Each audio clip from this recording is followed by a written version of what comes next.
ॐ श्री साईनाथाय नमः। ॐ लक्ष्मीनारायणाय नमः।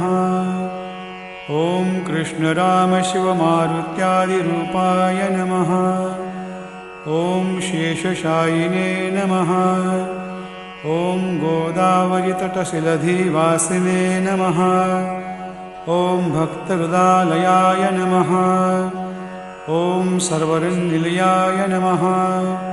ॐ भूतावासाय नमः। ॐ भूतभविष्यद्भाववर्जिताय नमः।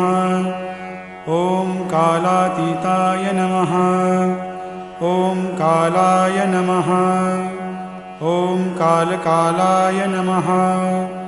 ॐ कालदर्पदमनाय नमः। ॐ मृत्युञ्जयाय नमः। ॐ अमर्त्याय नमः।